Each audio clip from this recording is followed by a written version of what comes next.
Hey YouTube, how you guys doing today? Kevin here coming at you. Well, we got the bike tarped over, but we're gonna untarp it to see if we could get some of the stuff out. We're having a little bit of a windstorm today, so I apologize for the wind noise, but we'll see if we can do this anyway, okay? We're gonna pull some stuff off this bike and get some more electrical out. Alright, hope you guys can hear me. I'll try to speak up a little louder because of the wind, but we're gonna try to remove the rest of this remaining bit of wiring and electrical mess that's in this bike. We had the whole thing apart. There's no wiring up front. There's one little wire here. We're going to pull the side cover off down bottom. But other than that, I don't see any major issue with taking the battery box out. We're going to take the battery box out completely and rebuild it at a later date. Just want to see what's involved with getting it out. There are 2 bolts.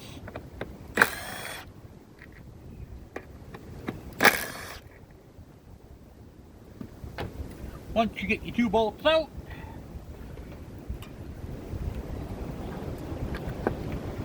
and the rust is let go and not holding it in,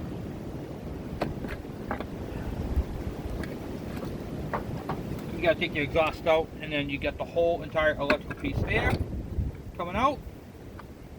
Remove that little tube there, and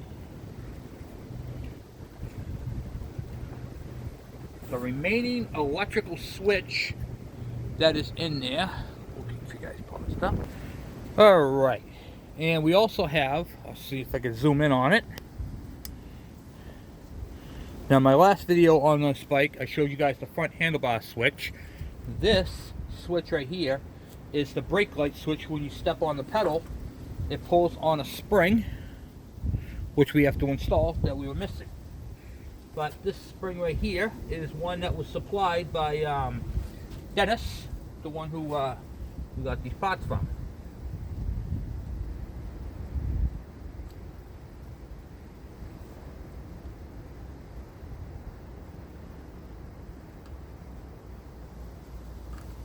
Okay, it opens down there and hooks onto the brake there, so when you step on it, it pulls it down. See it actually. Okay?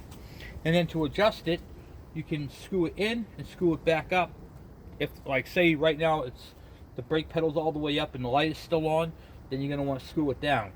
If you step on the brake and the brake doesn't come on, you want to screw it up. Okay, so put the side cover here if we can.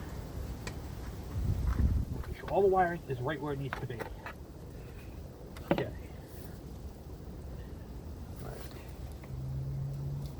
Put all that electrical that doesn't need to be there. Okay. Looks like it might have got pinched. So right now I'm going to loosen up that oil tank so I can make sure that wire is not pinched and it's where it needs to be.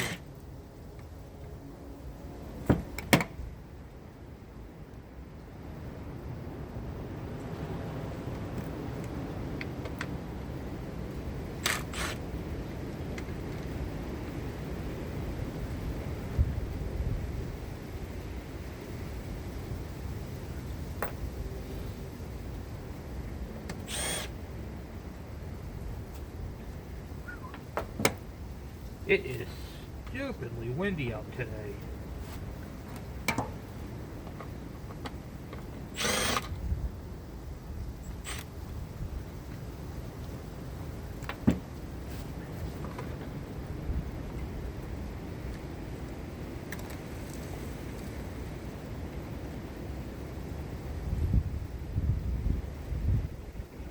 No, I don't think those wires are going to be any good. So we're going to replace that switch. We're going to take the whole thing right out of there. The wires are really flattened down when it was tightened up, so we're not gonna use the switch. We'll use another one.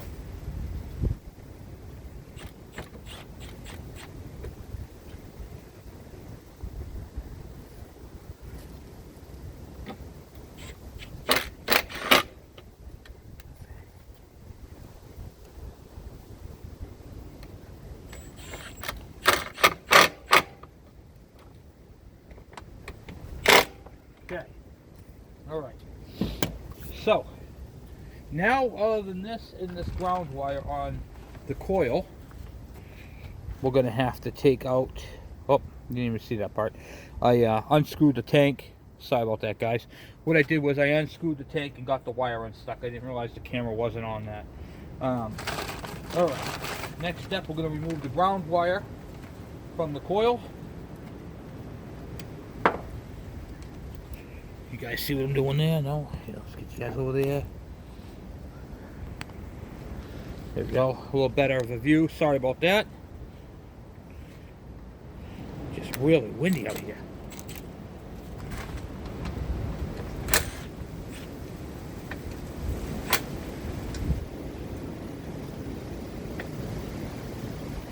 We're going to need an extension for that one.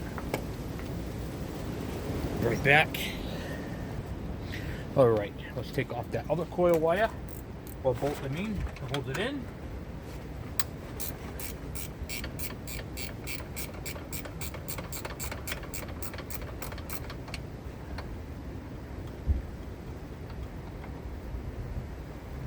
That's enough. Take that off.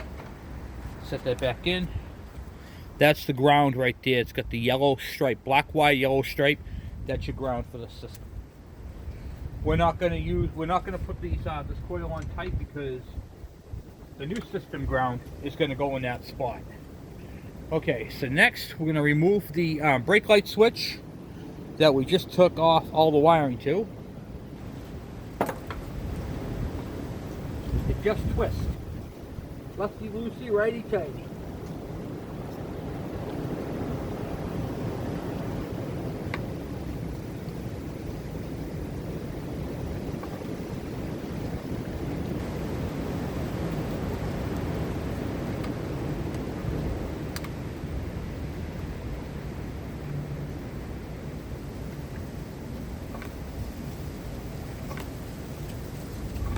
Can be a pain in the neck. And it literally just threads in. This is the one I'm replacing this because see how it's flattened out here? I don't trust it. Dennis gave me one that came with that parts bike, so parts pieces. So that's the one we're going to use.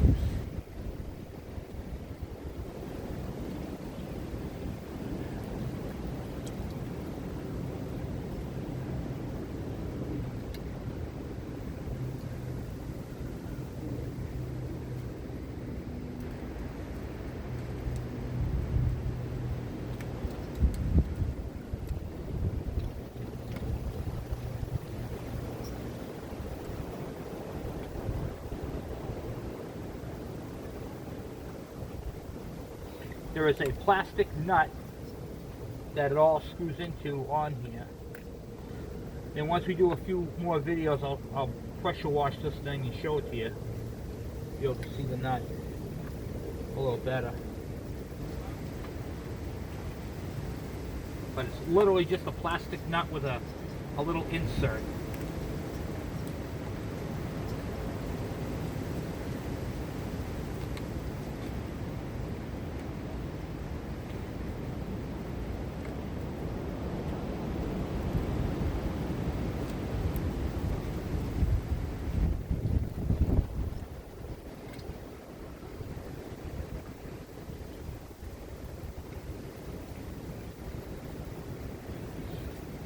This wire is going to feed up and back there, however you want to do it.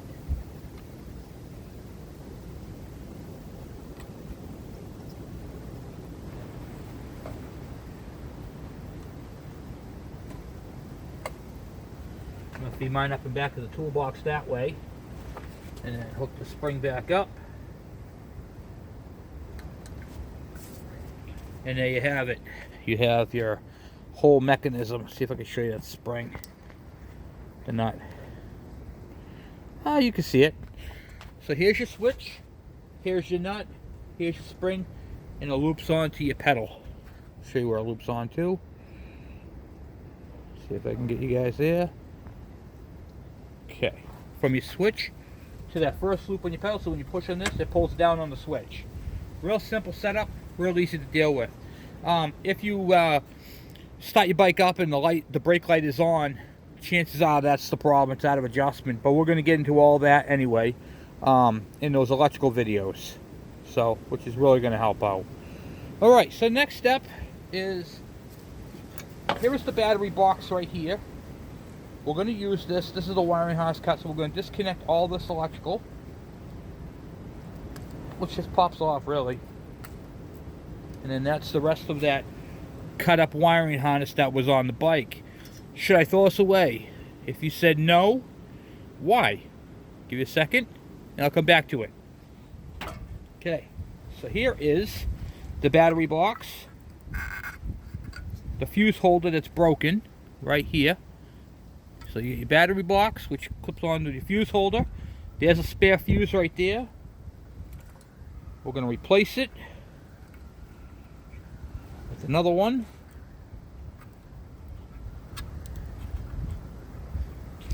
So the fuse can go right into there where it goes.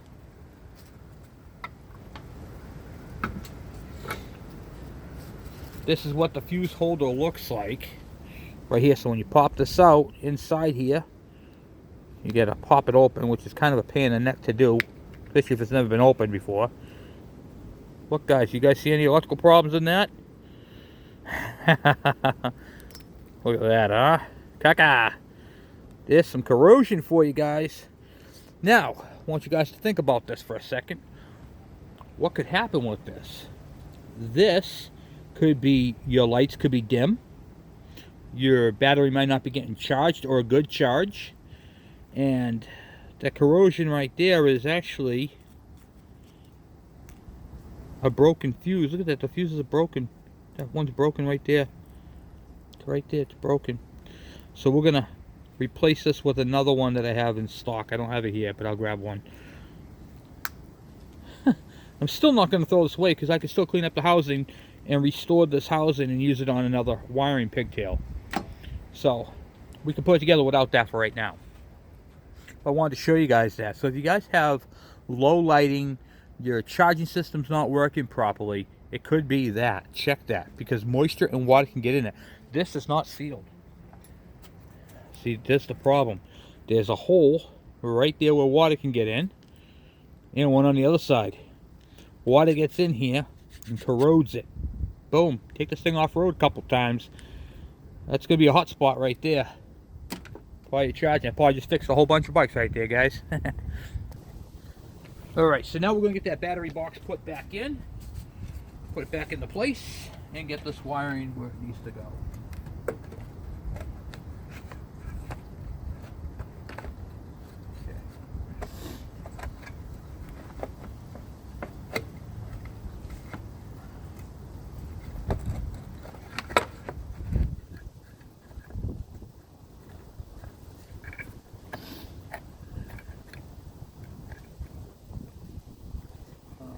So let's hold up right there. Okay, pretty sure. We're good there, good there. Just want to make sure it's right back where it needs to be. Fit pretty loosely, good, good. We're good there. Got the wiring pigtails up here for the brake light. The wiring's all good up here for the charging and electrical.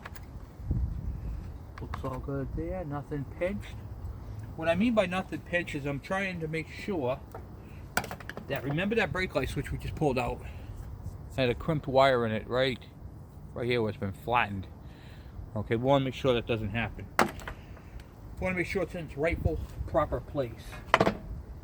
And then we'll put the battery box in.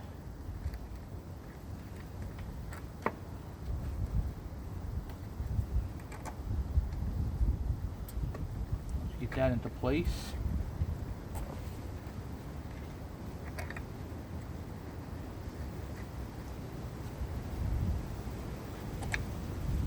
Very important.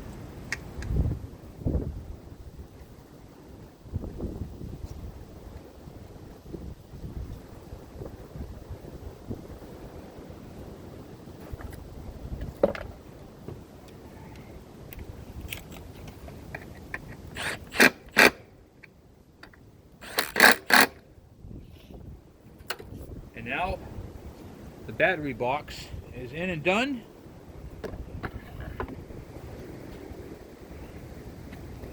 Bring it out here. We'll put the, we're not going to put the side cover or the fuel tank back on it because we got to lay in the wiring harness. We're not doing that today, but we are going to do it. Should have some repairs I want to make to this harness before we start getting into it. And, but it's all pretty much complete. I pulled back the electrical tape, and they literally, when you disconnected the lights in the back, they just cut the wires, so we could just unplug them and end up with a whole bunch of pigtails. Extra pigtails, I should say. If I get that one off, I've got one left. So this is going to be the back harness, and then the middle harness, and then the front. But right here I want to put some electrical tape on this to cover this back up where they peeled it off. It looks like they peeled it back a little bit, so you can see where it's bunched up right here. We want to unbunch it, replace the black wire and the green wire with the proper connector, because this is for the ignition. The front harness is perfect. There is nothing wrong with the front. This is the part that gets stuffed up under the headlight, and this is the part right here that goes over by the tank there. This is for the frame, and then mid bike, and then the back of the bike. Okay, so we're gonna do this probably over the weekend. Next weekend we'll get this all situated and set up and get this into the bike so we can start doing the electrical diagnostics. I'm gonna teach you guys how to test a lot of the stuff that's on here and what to look for. So as you guys know, that's what we do on this channel, right? All right, guys, well, here's where we're at for right now. I'm going to throw this cover on, but I'm not going to tighten it down. Let me just pop this on here for now. Close the seat. And actually, we'll open up the seat, but we'll take the tank. We'll throw the tank on for now so nothing happens to it.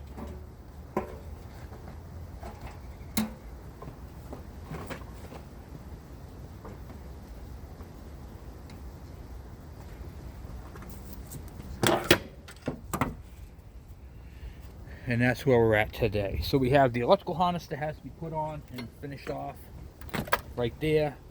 We'll get that done. We'll get the what do you call it there, a fuse box all figured out and situated for it. And then see, it's nice to be able to look at those things, but we're gonna keep this one the way it is because I'm gonna keep this one that's bad. Before we take it apart and restore this case, I'm going to show you what the bad connection is going to look like in there. I can see that it has one, so this is a perfect example to test. I love it when I get stuff like this because when you have something like this that's bad, it's easy to show it. I'd be like, I know it's bad, here's why it's bad, and that's what we do on this channel. So that's a great learning tool right there. I'm very happy to have that. Okay, so we got the wiring harness, that onto the frame. And that's it for right now, guys. Let's go take a look and see if we can do anything, what we need to do with that kickstand. Alright, so this bike is missing a kickstand. And you might notice it's missing a couple of bolts. But they welded it up in here to finish it off so it can stay up there. They removed the kickstand because they wanted it as an off-road bike, which explains a lot of the condition of the bike. However, we don't really care about that at the moment. We have a whole complete kickstand, but now we got to take the mount off. Instead of using this mount on this bike, which I could technically do, unless they welded it underneath. They did a really bad job welding it, that's for sure.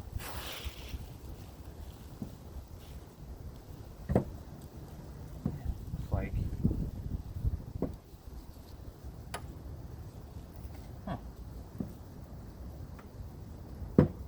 looks like that's the only weld on it.